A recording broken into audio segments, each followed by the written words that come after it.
بسم اللہ الرحمن الرحیم۔ سورہ البقرہ آیت 18۔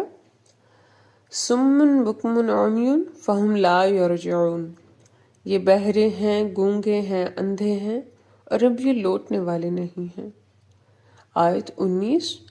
او قصیب من السماء فیہ ظلمات ورعد وبرق یجعلون اصابعهم فی اذانہم من الصواعق حذر الموت واللہ محیط بالکافرین۔ ترجمہ: یہ ایسی ہے جیسے آسمان سے بارش ہو رہی ہو، اس میں تاریکی ہو، کڑک ہو اور چمک ہو۔ یہ کڑکے کی وجہ سے موت کے ڈر سے اپنے کانوں میں اپنی انگلیاں ٹھونسے لے رہے ہوں، حالانکہ اللہ تعالیٰ کافروں کو اپنے گھیرے میں لیے ہوئے ہے۔ سیب کا مفہوم۔ سیب کا لفظ سخت بارش کے لیے آتا ہے اور زور کے ساتھ برسنے والے بادل کے لیے بھی۔ ہم نے اپنے ترجمہ میں پہلے معنوں کو ترجیح دی۔ اس کی وجہ یہ ہے کہ تمثیل میں، جیسے آگے واضح ہوگا، اس لفظ سے اشارہ قرآن مجید کی طرف ہے اور قرآن کو خود قرآن میں بارش سے جگہ جگہ تشبیہ دی گئی ہے۔ سما کا لفظ عام طور پر ان سقف نیلگوں کے لیے بولا جاتا ہے جس کو ہم آسمان کہتے ہیں۔ اس کے علاوہ یہ ابر کے معنی میں بھی آیا ہے اور اس فضائے بسیط و عریض کے لیے بھی جو ہمارے سروں پر ہے۔ بارش اگرچہ آسمان ہی سے ہوتی ہے اور اس وجہ سے اس کے ساتھ لفظ سما کا اضافہ بظاہر کچھ غیر ضروری سا معلوم ہوتا ہے، لیکن اس اضافہ سے ایک تو بارش کی تصویر نگاہوں کے سامنے آ جاتی ہے اور اس تصویر کی کسی تمثیل میں بڑی اہمیت ہوا کرتی ہے۔ دوسرے، اس سے قرآن مجید کے آسمانی ہونے کی طرف ایک لطیف اشارہ ہو رہا ہے، کیونکہ مراد اس بارش سے قرآن ہی ہے، جیسا کہ ہم نے اشارہ کیا۔ صواعق کا مفہوم۔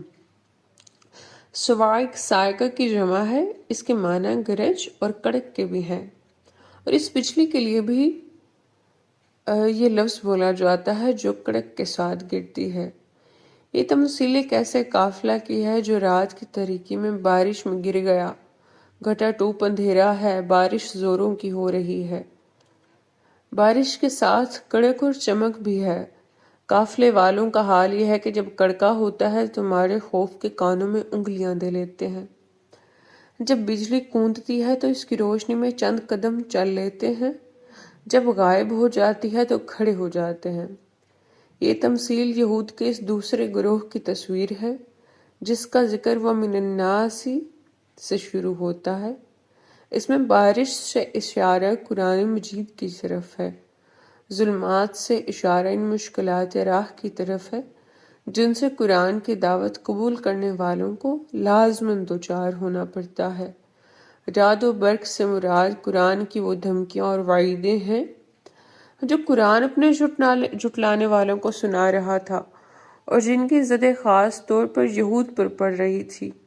اس گروہ کو چونکہ قرآن نے ان کا صحیح علاج یہ تھا کہ قرآن کی دعوت قبول کر لیتے، لیکن انہوں نے اس بات کے بالکل برعکس اس کا علاج یہ سوچا کہ قرآن کی بات سرے سے سنے ہی نہیں۔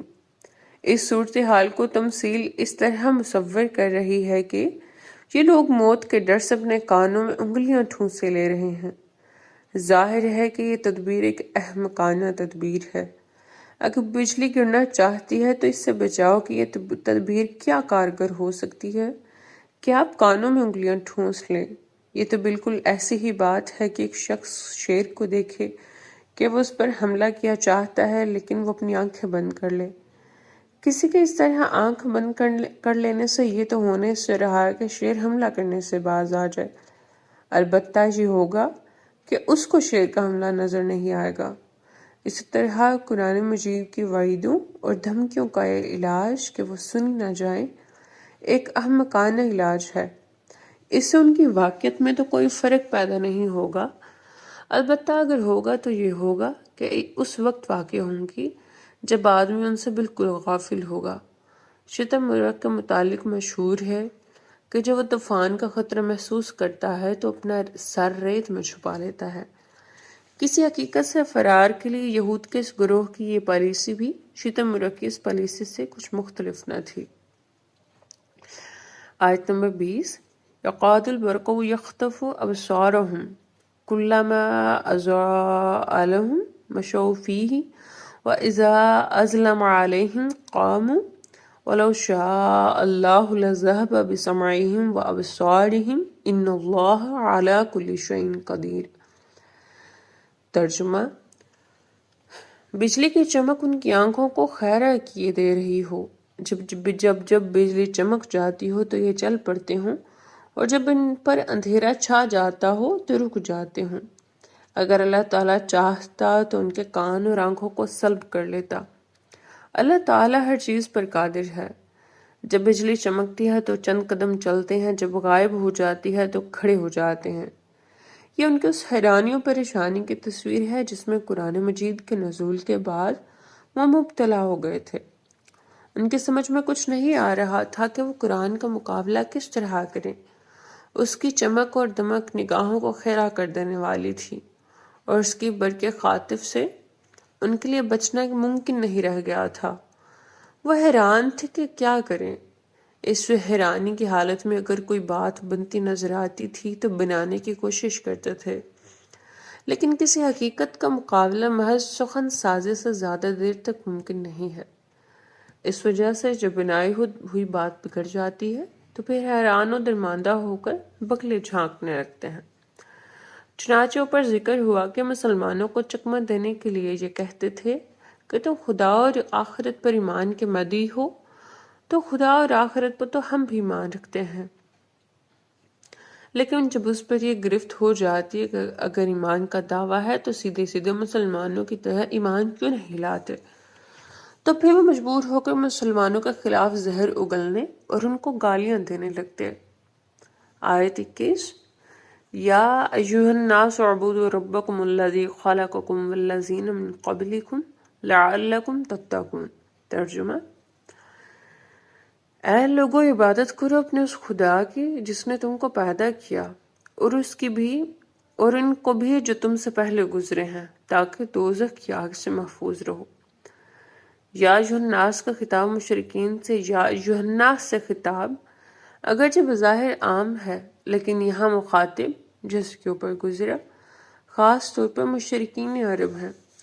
اس خطاب کو مشرکین کے ساتھ بالخصوص ماننے کی وجہ ہمارے نزدیک یہ ہے کہ اس کے بعد جو بات کی گئی وہ طرز استدلال اختیار کیا گیا ہے، اور مخاطب سے جو مطالبہ کیا گیا ہے وہ ہر چیز اس بات کی شہادت دیتی ہے کہ یہاں خطاب کا اصلی رخ مشرکین ہی کی طرف ہے۔ یہود کے ذکر کے بیچ یہ خطاب بطور کی مانت کیا گیا ہے، اعبدوا ربکم۔ لفظ عبادت کی تحقیق سورہ فاتحہ کی تفسیر میں گزر چکی ہے۔ یا اعبدوا ربکم سے مقصود مشرکین کو صرف خدا کی بندگی کی دعوت دینا ہی نہیں ہے، بلکہ کو خدا کی بندگی کی اس دعوت کو قبول کریں جو محمد صلی اللہ علیہ وآلہ وسلم دے رہے ہیں۔ اس کلام کی یہی پوشیدہ حقیقت ہے کہ جس کی وجہ سے اس کے ساتھ وَإِن كُنتُمْ فِي رَيْبٍ مِّمَّا نَزَّلْنَا عَلَىٰ عَبْدِنَا کا ربط موضوع ہوا، یعنی پیغمبر صلی اللہ علیہ وآلہ وسلم جس بندگی کی دعوت دے رہے ہیں اس کو قبول کرو، اور اگر تم اس کتاب کے بارے میں شبہ ہے کہ یہ کوئی من گھڑت چیز ہے، خدا کی اتاری ہوئی نہیں ہے، تو تم بھی اس کی مانند کوئی سرا پیش کرو۔ نیز اس کے اندر یہ بات بھی چھپی ہوئی ہے کہ تم خدا کے جس بندگی کا مدعی ہو وہ در حقیقت خدا کی بندگی نہیں ہے۔ خدا کی بندگی کا صحیح طریقہ وہی ہے جس کی دعوت یہ کتاب دے رہی ہے۔ خلقکم والذین من قبلکم، خلقکم کے ساتھ والذین من قبلکم کا اضافہ اس لیے فرمایا کہ مشرکین عرب اس بات کے تو قائل تھے کہ ان کا خالق اللہ تعالیٰ ہی ہے، لیکن اپنے بزرگوں میں سے انہوں نے بعضوں کو خدائی صفات میں شریک قرار دے کر خالق کی صف میں کھڑا کر دیا تھا، اور ان کے بت بنا کر ان کی پرستش کرنے لگ گئے تھے۔ یہاں قرآن نے ان کے ساتھ ساتھ ان کے تمام اگلوں کو بھی عام مخلوقات الہی میں شامل کر کے اشارتاً اس بات کی طرف بھی توجہ دلا دی کہ خدا کی بندگی کرنی ہے تو نہ صرف اپنے آپ کو مخلوق و مقہور مان کر خدا کے آگے جھکو، بلکہ ان کو بھی خدا ہی کی مخلوق مانو جن کو تو نے اپنی حماقت سے خالق کا درجہ دے رکھا ہے۔ لعلکم تتقون، لعل مختلف معنوں میں آتا ہے، جن سے کسی چیز کے ممکن و متوقع نتیجہ کے بیان کے لیے بھی اس کا استعمال مشہور و معروف ہے۔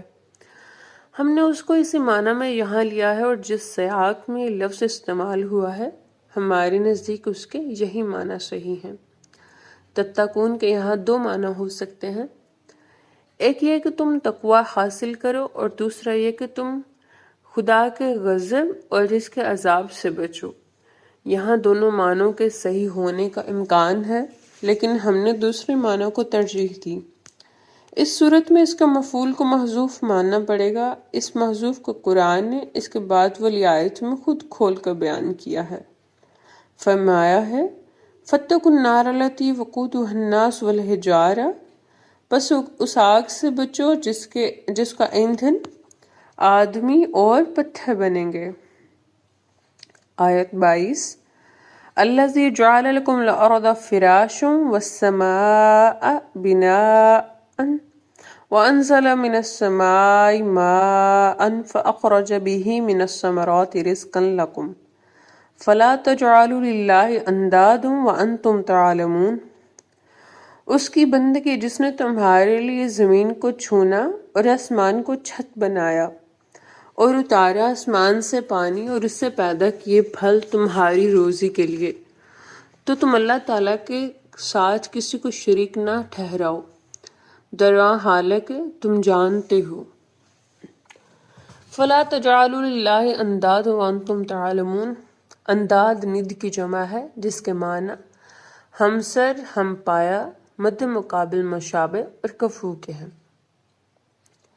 اہل عرب صفات باری سے متعلق ان تمام بنیادی مقدمات کو تسلیم کرتے تھے جن سے بدیہی طور پر توحید ثابت ہوتی ہے، لیکن اس کے باوجود وہ خدا کے شریک بھی مانتے تھے۔ اس وجہ سے فرمایا کہ جب تم خود اس بات کو جانتے ہو کہ خدا ہی نے تمہیں پیدا کیا ہے، اس نے تمہارے عقلوں کو پیدا کیا ہے، اسی نے تمہارے لیے زمین کا فرش بچھایا ہے، اس نے آسمان کا شامیانہ تانا ہے، اس نے آسمان سے پانی اتارا ہے، اور اس نے تمہارے رزق کے لیے قسم قسم کے پھل اور میوے پیدا کیے ہیں، تو پھر ان کو خدا کا شریک کیوں نہیں ٹھہراتے ہو جنہوں نے ان کاموں میں سے کوئی ایک کام بھی نہیں کیا۔ یہاں جانتے ہو کا مفہوم یہ ہے کہ ان ساری باتوں کو مانتے اور ان کا اقرار کرتے ہو۔